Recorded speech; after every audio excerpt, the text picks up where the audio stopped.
Bonjour les amis, j'espère que vous vous portez à merveille. Aujourd'hui, on va être tactique et on va voir comment financer ses projets, ses envies, ses rêves et venir avec un plan pour justement pouvoir faire ce qu'on a envie de faire. On voit ça tout de suite ensemble.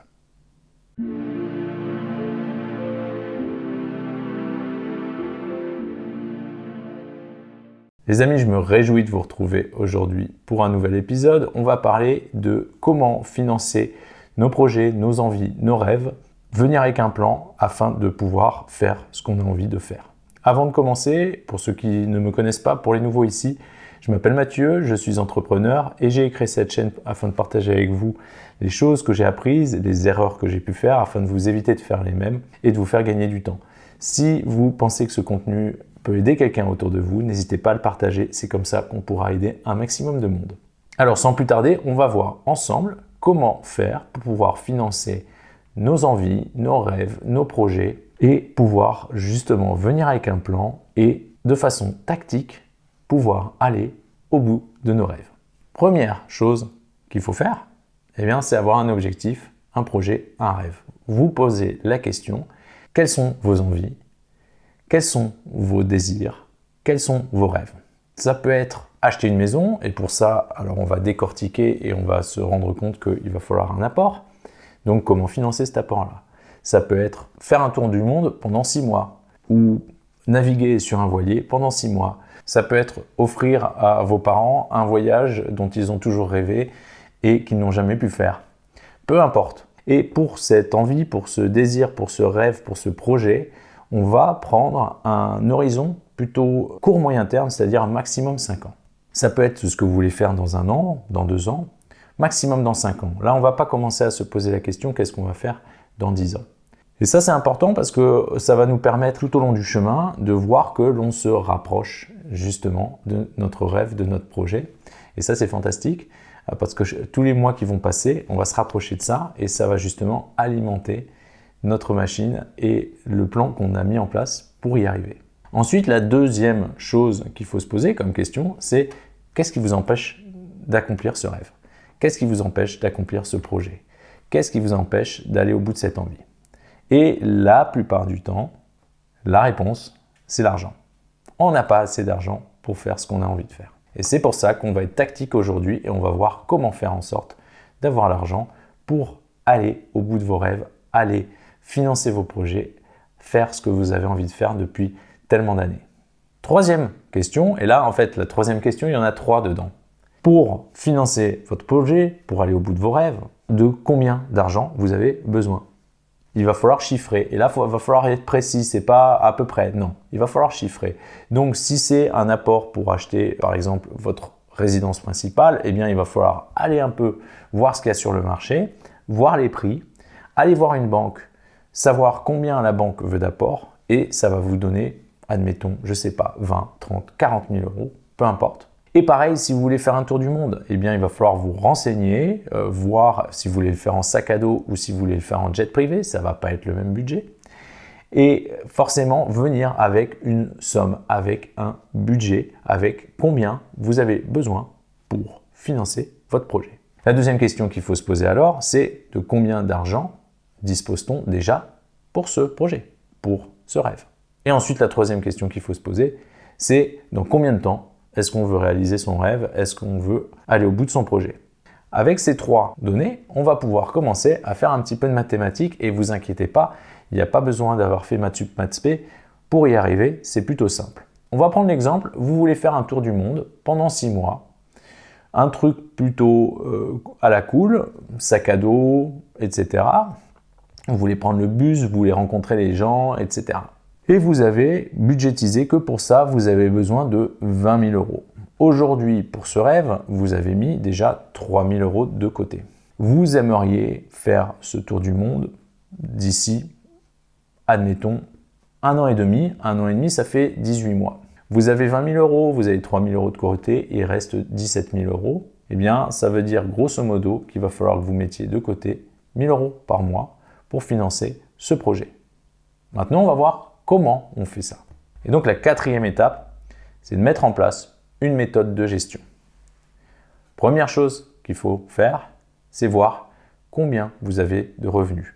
La deuxième chose qu'il faut se poser comme question, c'est est-ce que je peux augmenter mes revenus? L'avantage avec augmenter ses revenus, c'est qu'il n'y a pas de limite. On peut dépenser moins, mais à un moment, on ne va pas pouvoir dépenser vraiment moins que ce qu'on dépense. Il y a une limite à combien on peut économiser. Par contre, il n'y a pas de limite à combien on peut gagner.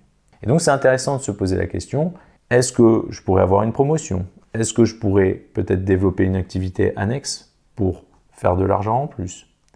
Est-ce que je suis dans le bon domaine avec mon champ de compétences? Est-ce que ce serait peut-être pas le moment de bifurquer ou de pivoter? Est-ce que je pourrais prétendre à un meilleur salaire si je travaillais cette compétence?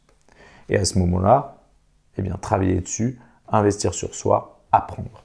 Donc là, vous le comprenez bien, on a deux variables, qui est augmenter ses revenus au besoin, et ça, tout le monde le veut, et peut-être dépenser un peu moins. Je ne dis pas qu'il faut forcément se serrer la ceinture, mais dans la vie, moi je fonctionne plutôt par saison. Par exemple, en ce moment dans ma vie, moi je suis dans une saison où je dépense très peu, parce qu'on vient d'acheter une maison, on a commencé à la payer, mais on est dans un appartement, donc il faut payer les deux. Et donc je préfère bêtement, je m'achète rien, on fait très peu de sorties, et je vous avoue que ça va très bien, parce qu'on est plutôt pas mal occupé. On a aussi un petit garçon de 4 mois.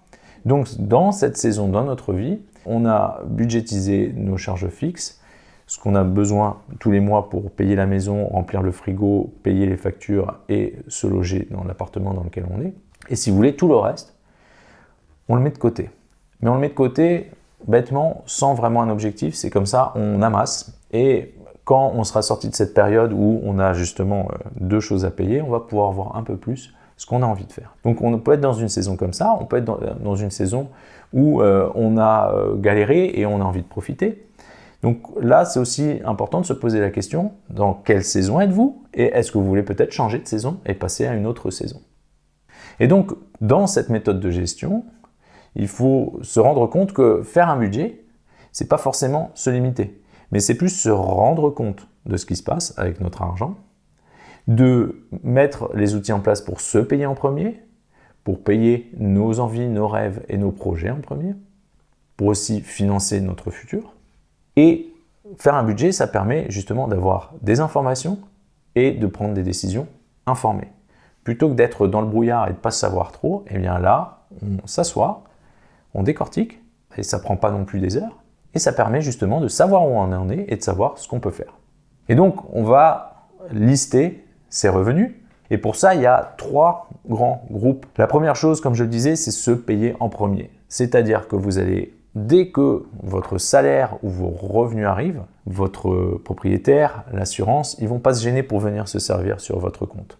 Avant que tout le monde vienne se servir sur votre compte, il faut vous payer vous. Et il faut vous payer vous, pourquoi? Eh bien pour votre futur, pour vos rêves, vos projets, et pour investir en vous. Pour votre futur, ça va être des investissements. Ça peut être soit investir dans les marchés financiers, soit investir dans l'immobilier. Grosso modo, ce sont les deux modes d'investissement. Vous avez peut-être une affinité plus vers l'un, plus vers l'autre. Donc, on a cette première poche dans notre futur. Ensuite, on va avoir une poche pour nos rêves, nos projets. Et puis ensuite, c'est bien de développer une poche pour investir en soi. Et quand je dis investir en soi, c'est se former, payer peut-être pour des formations et apprendre de nouvelles choses. Parce que si vous apprenez de nouvelles choses, eh bien vous augmentez vos compétences et donc votre valeur sur le marché du travail, elle augmente. Et c'est comme ça que vous allez pouvoir augmenter vos revenus mécaniquement.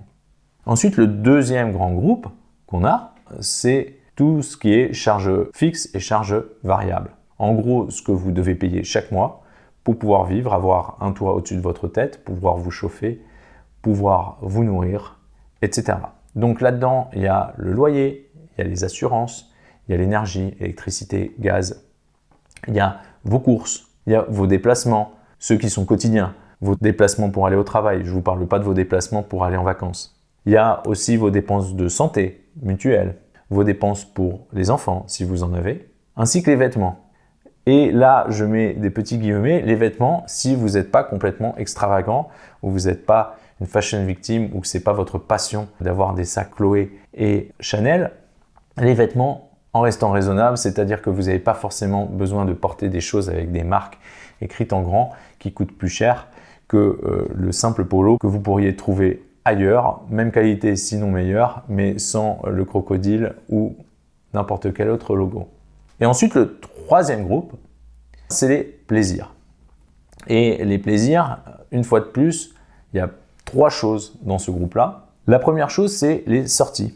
Si vous voulez aller au restaurant, si vous voulez vous faire un cinéma, si vous voulez aller boire un verre avec vos amis, c'est ce groupe-là. Et là, il y a grosso modo 2 types de personnes. Il y a le type dépensier qui est là, il sort, il compte pas vraiment et à la fin du mois, il est là. Ouh! Ou il y a la personne qui est là, non, moi je sors pas parce que je veux mettre de côté, non, moi je sors pas parce que je veux mettre de côté, non, moi je sors pas parce que je veux mettre de côté. Et là, c'est pas mal de trouver un juste milieu, c'est-à-dire que de se faire justement une poche pour ça, et ça peut être même 20 € par mois, c'est pas grave.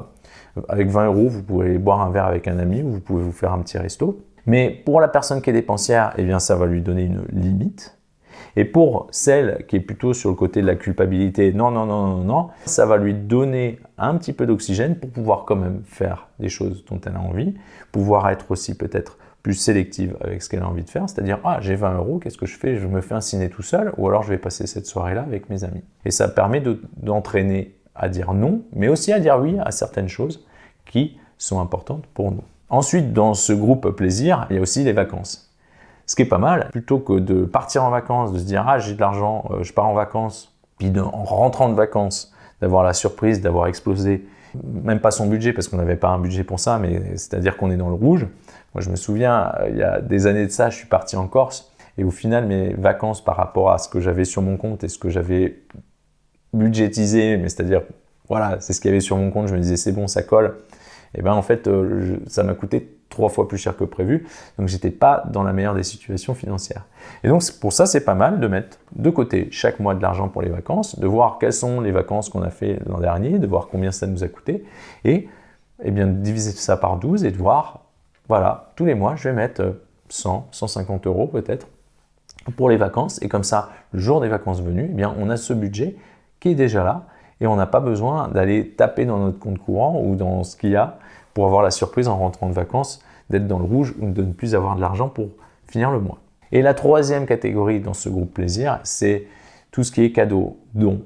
Et ça peut être les cadeaux pour vos proches, pour les gens que vous aimez, mais ça peut être aussi des dons à des associations parce que vous voulez soutenir différentes causes. Et c'est pas mal, et bien, justement, une fois de plus, d'avoir ce sous-groupe où vous voulez peut-être mettre 5, 10 € tous les mois. Et comme ça, à la fin de l'année, vous avez 120 € pour donner à cette association qui s'occupe de chats parce que vous adorez les chats et que vous êtes triste de voir que tant de chats sont dans des refuges.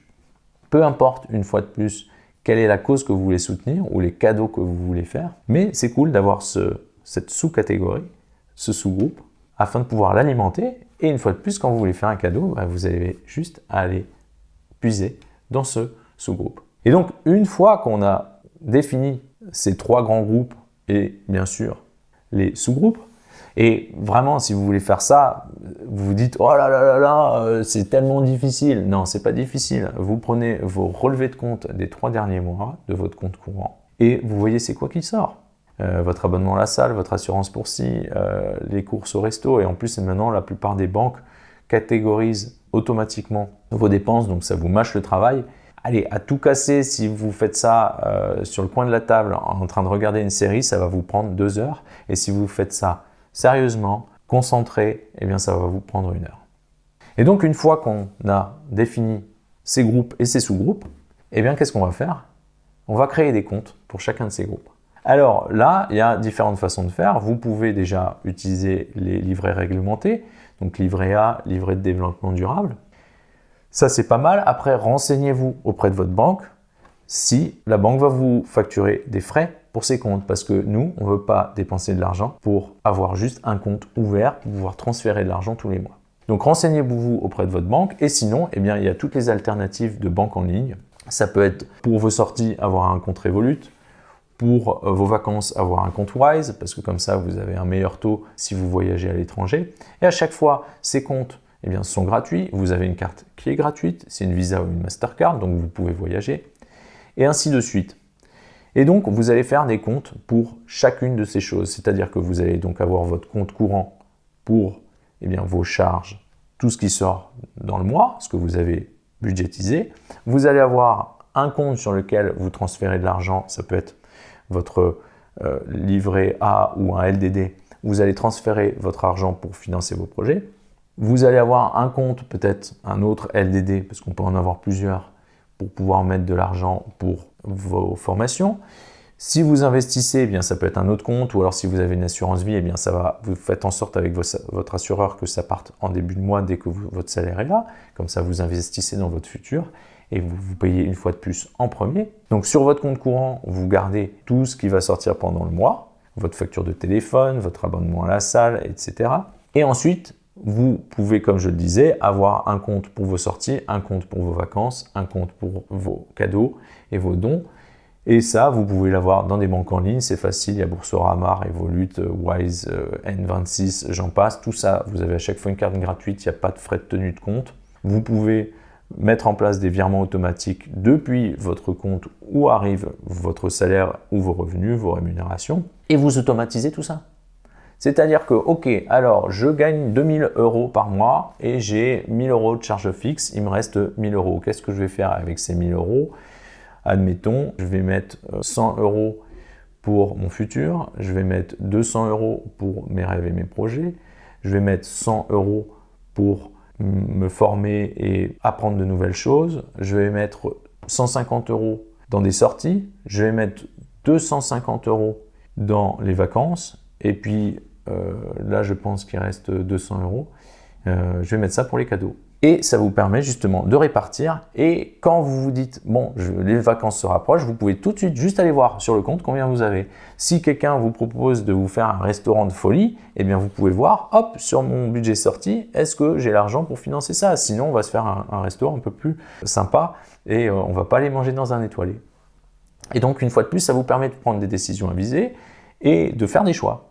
Mais les choix que vous allez faire, ils sont informés, vous savez pourquoi vous les faites. C'est pas genre au pifomètre, comme ça. Donc une fois que vous avez mis en place ces virements automatiques, sur chacun de ces comptes où vous allez distribuer votre argent, une fois de plus, vous pensez peut-être que c'est compliqué, mais une fois que c'est mis en place, tout ça c'est automatique, vous n'avez plus à y penser et vous avez juste à avoir votre organisation, c'est-à-dire quand vous voulez consulter combien j'ai pour les vacances, eh bien vous savez que c'est ce compte-là ou ce compte-ci. Ça, bêtement, vous vous organisez comme vous voulez. Mon conseil, c'est de faire en sorte de ne pas avoir de frais pour ces comptes-là et donc de vous renseigner avec votre banque, savoir si elle va vous facturer des frais pour une carte, pour une tenue de compte, etc. Et sinon, allez voir les banques où il n'y a pas ce genre de frais. Ensuite, on n'a pas parlé de ça, mais c'est très important, c'est d'avoir une épargne de précaution. Une épargne de précaution, vous prenez vos charges fixes, ce dont vous avez besoin tous les mois pour donc vous loger, vous nourrir, vous chauffer, vous déplacer, et vous multipliez ça par 3, 6, 9, 12, suivant de votre situation. C'est-à-dire que si vous êtes plutôt jeune en début de vie active, 3 mois, ça suffit parce que vous pouvez rebondir, il n'y a pas de problème. Si vous avez un peu plus de responsabilité, mais que vous avez un CDI, ou vous avez peut-être contracter un prêt ou vous avez des enfants, mais toujours avec le CDI, eh bien 6 mois c'est suffisant, ça vous permet justement de rebondir s'il y a un coup dur. Si vous êtes indépendant et que vous voulez vraiment assurer vos arrières, ça peut être 9 à 12 mois. Par exemple, moi, pour être tranquille, j'ai 12 mois d'avance, comme ça je me dis si là il m'arrive un coup dur, eh bien j'ai le temps de voir venir, j'ai le temps de rebondir, j'ai le temps de remonter quelque chose avant de me retrouver sous l'eau. Et donc l'épargne de précaution, c'est vraiment ça, c'est de l'argent qui dort. Moi, j'utilise le livret A pour ça, parce qu'en plus, ça me rapporte un petit peu d'argent. Il y en a qui argumenteront que c'est pas autant que l'inflation, mais au moins, ça rapporte un petit peu quelque chose. Et donc, j'ai cette épargne de précaution sur mon livret A. C'est là, ça dort, c'est liquide, je peux le retirer à n'importe quel moment, c'est garanti par l'État. Donc, si jamais faillite de banque, etc., eh bien, l'État me donnera cet argent, en principe. Ça permet d'avoir une certaine sérénité et de se dire, et pas d'être en flip constamment, de se dire comment je vais finir le mois, si j'ai une tuile, si j'ai un coup dur, si j'ai la machine à laver qui pète, si j'ai un problème avec la voiture. Et donc l'épargne de précaution, c'est vraiment fait pour ça. Si vous avez une tuile, un coup dur, quelque chose qui vous arrive, et un imprévu, un accident, eh bien, on va puiser dans cette épargne de précaution. Donc ça aussi, sur un compte, ça dort, on n'y touche pas, on fait comme si ça n'existait pas, et le jour où on en a besoin, eh bien c'est là et on est tranquille. Et ensuite, un dernier compte qu'on peut créer, c'est un compte pour payer les factures. Parce qu'on a des factures mensuelles. Bon, ça c'est facile, votre téléphone, ça tombe tous les mois. Mais il y a des factures. Et quand je dis facture, c'est au sens large. C'est-à-dire ça peut être aussi les taxes, les impôts. Donc ça peut être impôts fonciers, vos impôts sur le revenu, etc. Ça, c'est bien de l'avoir listé dans votre groupe charges fixes et variables.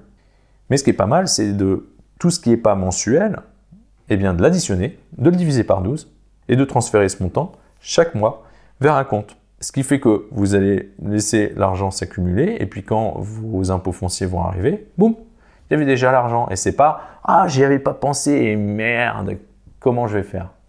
Donc ça, c'est pas mal de mettre en place. Un petit calcul tout simple, donc tout ce qui est par exemple trimestriel ou qui tombe une fois par an, on le liste, on additionne, on divise par 12 et tous les mois, on met de côté, donc depuis ce qui arrive sur notre compte courant avec nos revenus, nos salaires, boum, on le met de côté sur ce compte-là et comme ça, on n'a pas de surprise quand ça tombe. Donc voilà comment vous pouvez faire en sorte de financer vos projets et vos rêves. Et comme je le disais un peu plus tôt, on peut être dans des saisons différentes dans notre vie. Et si pour vous, par exemple, ce tour du monde, eh bien, c'est super important, c'est peut-être l'occasion de vous dire « Ah, ben, je dépense peut-être un peu trop là, sur des choses que je fais mais qui ne m'éclatent pas trop. » Je pense à des amis qui sont tous les soirs dehors à boire des coups. Je pense que c'est plus une fuite en avant et s'ils mettaient un peu moins d'argent dans des bières et des shooters, peut-être qu'ils pourraient financer un de leurs projets, un de leurs rêves et aller se faire un tour du monde ou aller visiter ce pays qu'ils ont toujours rêvé de visiter, etc. Donc c'est l'occasion de se poser les bonnes questions, de voir aussi certaines dépenses que l'on ne voit pas parce que c'est des virements automatiques, comme certaines personnes qui payent depuis des années un abonnement à la salle mais qui ne vont pas à la salle. Donc de venir avec un plan, de découper eh bien, ces revenus comme ça et d'automatiser. Après, tout simplement, ça va vous prendre quoi? Maximum une demi-heure par mois pour voir où vous en êtes. Vous avez juste à vous asseoir, consulter vos comptes. Là, c'est bon, les vacances arrivent, on a mis pour ça. Il y a les impôts locaux qui arrivent dans 2 mois, c'est bon, on a assez, etc. Et ça ramène une certaine sérénité, ça nous donne le contrôle, ça nous donne le pouvoir et on n'est plus là en train d'essuyer les tirs et d'essayer de s'en sortir. Genre, à chaque fois qu'il y a quelque chose qui arrive et on se dit là, oh non encore, oh non encore. Non, là, on est préparé et c'est bien plus facile. Et ça nous permet justement, si on se rend compte qu'on a besoin de 1 000 € par mois pour financer notre tour du monde qu'on veut faire dans 18 mois, comment je fais pour trouver ces 1 000 € par mois? Et j'y reviens, c'est soit identifier des dépenses et se dire mais ça, j'en ai pas besoin parce que mon rêve de voyage de tour du monde est plus important. Ça peut être aussi se dire ah, je suis dans un appartement peut-être un peu grand, je pourrais vivre dans un appartement un peu plus petit et économiser quelques centaines d'euros sur mon loyer. On appelle ça downsizer. Ça peut être aussi essayer de voir là où on peut économiser, mais surtout ça peut être aussi se poser la question comment j'augmente mes compétences pour pouvoir avoir plus de valeur pour la société pour laquelle je travaille ou sur le marché du travail et pour pouvoir justement gagner plus d'argent et arriver plus rapidement à financer mes rêves et mes projets. Donc voilà les amis, j'espère que cet épisode un peu plus tactique va vous permettre de maîtriser un peu plus vos finances et de vous dire ok, alors je veux faire ça d'ici 2 ans, comment je fais? Et de vous prendre un morceau de papier ou un tableur Excel et de commencer à faire les mathématiques. Et de vous mettre dans ce processus-là, vous allez voir, moi ça m'a pris du temps, mais une fois que je l'ai fait, j'étais tellement content de l'avoir fait parce que je voyais clair, je savais où j'allais, j'avais une stratégie, je pouvais me dire si j'ai envie de faire ça, j'ai l'argent pour, j'ai pas l'argent pour, comment je fais pour le faire, etc. Ça m'a beaucoup aidé et donc je pense que ça peut également beaucoup vous aider. Et laissez-moi savoir en commentaire si vous avez des trucs et astuces comme ça que vous employez, un truc auquel je n'aurais pas pensé ou que je n'emploie pas. Si vous pensez le mettre en place, qu'est-ce qui vous fait le plus peur? Laissez-moi savoir aussi si vous avez besoin d'aide sur une partie ou sur une autre. J'ai au besoin des tableurs Google Sheet que je peux partager avec vous. Bien sûr, cette vidéo n'est pas sponsorisée par les marques et les banques que j'ai pu citer, bien entendu. Si vous voulez mettre le sourire comme là maintenant, vous pouvez mettre un petit like, appuyer sur la cloche naturellement et inscrivez-vous pour être prévenu dès qu'un nouvel épisode est publié. Pour finir, si vous pensez que ce contenu peut aider quelqu'un, eh bien, n'hésitez pas à le partager avec cette personne. Vous allez faire un heureux et c'est comme ça qu'on pourrait aider plus de monde. Moi, en tout cas, je me réjouis de vous retrouver très bientôt pour un nouvel épisode. D'ici là, prenez soin de vous et à très vite.